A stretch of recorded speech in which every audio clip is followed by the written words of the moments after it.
অনেকে জিজ্ঞেস করছিলে আমার পরীক্ষা কেমন হলো, তো আমার এনটিপিসি পরীক্ষা কেমন হলো সেই নিয়ে আমি আজকে ভিডিওটা বানাচ্ছি। অ্যাকচুয়ালি বাড়িতে তো আমি ডেইলি মক দিতাম প্রায়, তো তোমাদের সেটা ভিডিওর মাধ্যমে দেখিয়েছি বা তোমরা শর্টসে দেখেছো। কিন্তু ব্যাপারটা হচ্ছে পরীক্ষার হলে যখন আমি অ্যাটেম্প্ট করছি অনেকগুলো টেনশন কাজ করে, ঠিক আছে।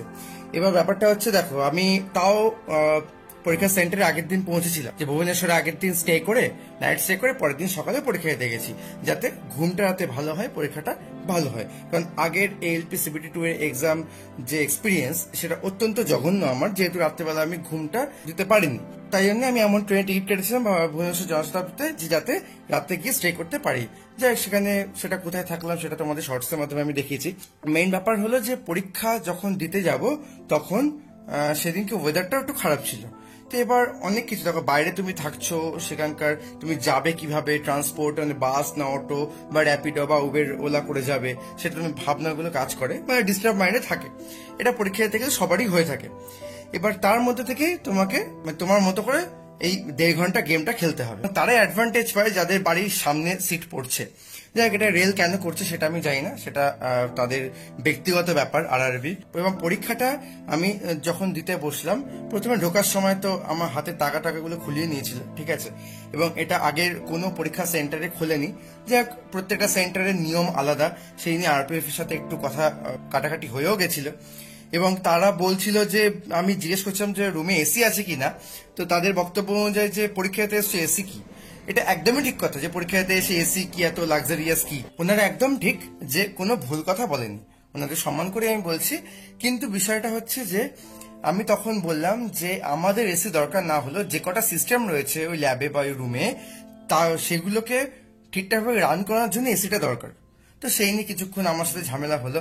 আর তার থেকে বড় কথা, সবাই একটু চেনা পরিচিত ছিল, কারণ এলাকার মানে এদিকারই সব লোকজন, তো ওই জন্যে মানে আর একটু বেশি পাওয়ারটা পাওয়া যায়, এগুলো একটু বলা। যাক, এক একটা সেন্টারে এক এক রকম। ওই ল্যাবগুলোতে এসি ছিল, ঠিক আছে, দুটো ছোট ছোট ল্যাব ছিল।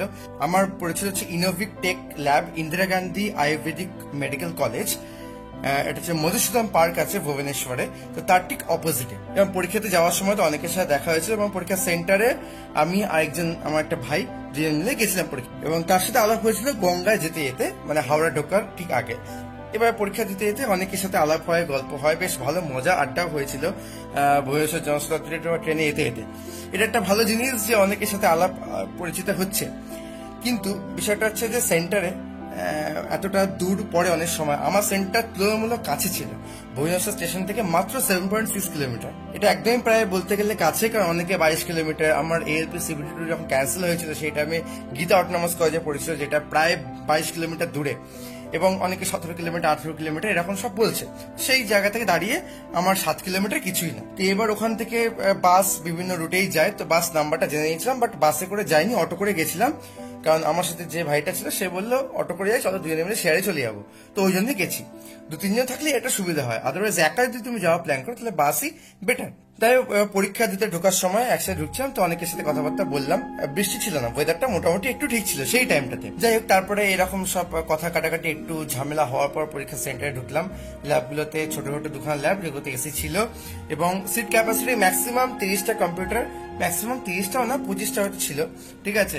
দুখানা ল্যাব ছিল, 50 বা 60 জনের ম্যাক্সিমাম ক্যাপাসিটি ছিল দুটো ল্যাব মিলিয়ে।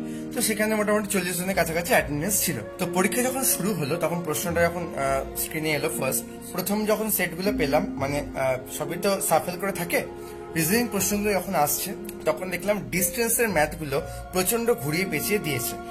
বাড়িতে যেমন মক দিতাম তাতে কি মানে অসুবিধাগুলো ফেস করতাম না, সেগুলো তোমাদের বলছি। বাড়িতে মক দিলে কি যে ঠিক আছে, আচ্ছা ডিস্টেন্সের ম্যাথগুলো এগুলো করছি, যদি ভুল হয় তো পরে রেকটিফাই করে নেবো।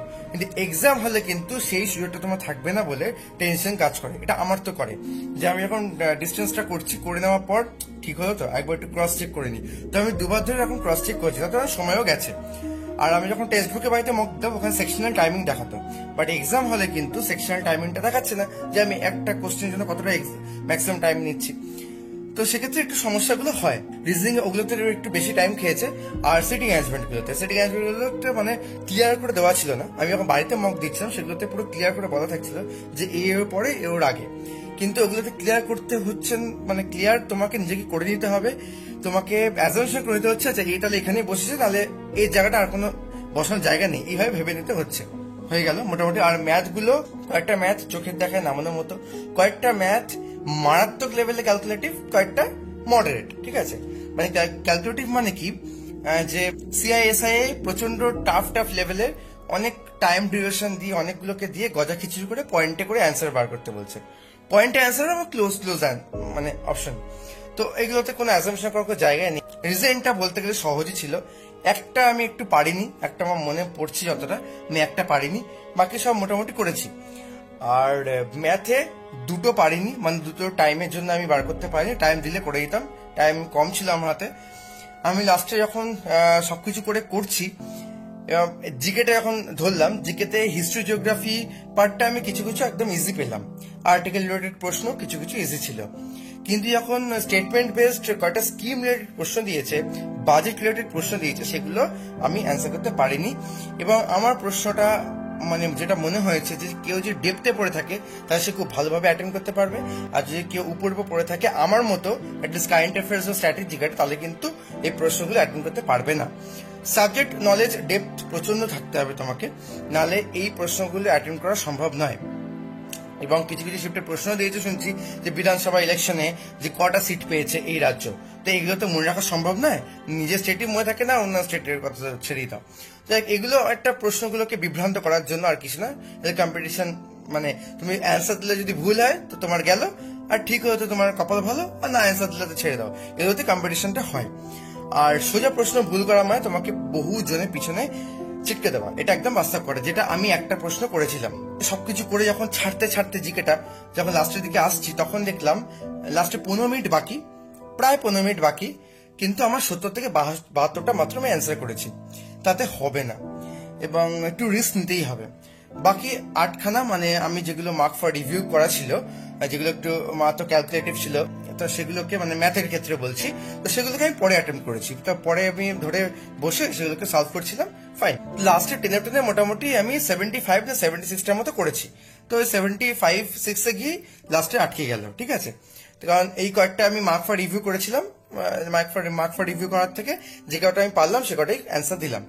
তো এইসব করার পর আমি দেখছি 75-76টা অ্যাটেন্ড হচ্ছে, এরপর যে বেশি অ্যাটেন্ড করি ভুল হলে আমার পুরোটাই লস, কিন্তু আমার কিছু উপায় ছিল না, তাতে টাইমও চলে গেল অনেকটাই, এবং টাইম প্রায় শেষের মুখে, 1-2 মিনিট বাকি, তখন দেখছি আরো এইসব মোস্ট ক্যালকুলেটিভ ম্যাথ গুলো আছে আমার সামনে, তো ওগুলো করার সম্ভাবনা টাইম চলে যায়। পরীক্ষাটা দিয়ে সত্যি কথা বলতে আমি স্যাটিসফাইড একদমই নই, কারণ আমি কোশ্চেন সেটটা জিকেটা মানে অ্যাটলিস্ট 20 থেকে 22টা কম পাওয়া ভেবেছিলাম 40টার মধ্যে, বাট সেটা 10-12টা বা ম্যাক্সিমাম 15টা গিয়ে ঠেকেছে। তো এটা আমার কাছে একটু আনপ্রেডিক্টেবল ছিল, আমি ভাবতে পারিনি এতটা মানে কোশ্চেনগুলো আমার কাছে আনকমন থাকবে।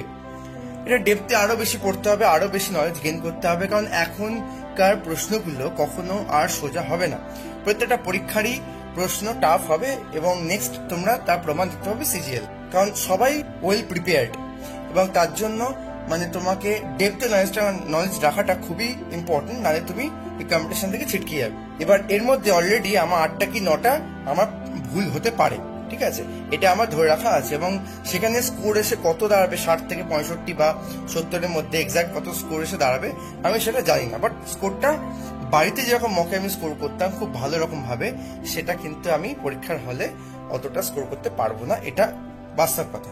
ঠিক আছে, এমনিতে 10 নম্বর আমার কম ধরা থাকে, বাট তাই হিসাবে এগোতে হবে আমাকে, বাড়িতে মকে যেরকম স্কোর পেতাম তার থেকে 10-12 আমাকে কমই ধরতে হবে এক্সাম সেন্টারে। তো এবার তাতে জানি না কাট অফ ক্লিয়ার হবে কিনা, কত কি কাট অফ দেবে, এবং অ্যান্সার কি আসলে বুঝতে পারবো কিরকম কি হচ্ছে না হচ্ছে, তারপর ডিপেন্ড করছে। কিন্তু পরীক্ষাটা দিয়ে আমি একদমই স্যাটিসফাইড নই। দেখো রিজনিং যে কটা করেছি সেগুলো ভুল হওয়ার কথা নয়, কিন্তু ম্যাথ দুটো আমি একটুখানি মানে ডিজিট দেখে নামাতে হয়েছে, ইউনিট ডিজিট দেখে, কারণ একটু টাইমের জন্য, তো তার জন্য সেগুলো যদি বাই চান্স ভুল চলে যায় তাহলে আমি মুশকিলে পড়ে যাবো। আর জিকেটা তো আমি বলে দিলাম এরকম একটা ভুল যাচ্ছে, কিছু আমি যেগুলো গেস করে মেয়েছো সেগুলো কিন্তু কিছু ঠিক হয়েছে, কিছু ভুল গেছে, তো এরকম তোমার কিছু গেস করতে হবে, নাহলে কম্পিটিশন টিকে থাকতে পারবে না। এটা একদম বাস্তব কথা। তো এটা হচ্ছে আমার পরীক্ষা গেছে। এবার আমার পরীক্ষা আমি একদমই ভালো বলবো না হয়েছে, এটাকে ভালো বলা চলে না, কারণ আমি যতটা এক্সপেক্ট করেছিলাম, যেরকম ভেবে রেখেছিলাম, সেরকম আমি পরীক্ষার হলে সেই এফোর্টটা বা সেই প্রশ্নগুলো আমি পাইনি, একদম বাস্তব। এবার তোমাদের কেমন কি হয়েছে অবশ্যই আমাকে জানিও, ঠিক আছে? আমি তাহলে বুঝতে পারবো। এবার আমার যে শিফটে প্রশ্নটা টাফ ছিল না সহজ ছিল সেটাও আমি জানি না। এটা ওভারঅল যখন এক্সাম হয়ে যাওয়ার পর শিফট অ্যানালিসিস হবে তখন বোঝা যাবে। এবার তার উপর ডিপেন্ড করছে নর্মালাইজেশন, এবং নর্মালাইজেশন কত কি বাড়বে সেটা পরের ব্যাপার, আমার র স্কোরটা মেইন ম্যাটার। তারপর দূরে পরীক্ষা দিতে গেলে একটা একটা চাপ থাকে, একটা বাড়ি ফেরার ব্যাপার থাকে, ঠিক আছে? তারপর তো পরীক্ষা দিয়ে বেরিয়ে জোর বৃষ্টি নেমে গেল, ভিজে গেলাম অর্ধেকটা, তো আমাদের ছাতাটা ছিল ফুটো। এবার যাই হোক, কিছু করার নেই। তারপরে ওইভাবে এসে ভুবনেশ্বর স্টেশনে এসে ট্রেন ধরে বাড়ি এলাম, সেটাও একটা ভোগান্তি। সেটা ব্রেক জার্নি করে আসতে হয়েছে, সেটা আমি শর্টসের মাধ্যমে তোমাদেরকে।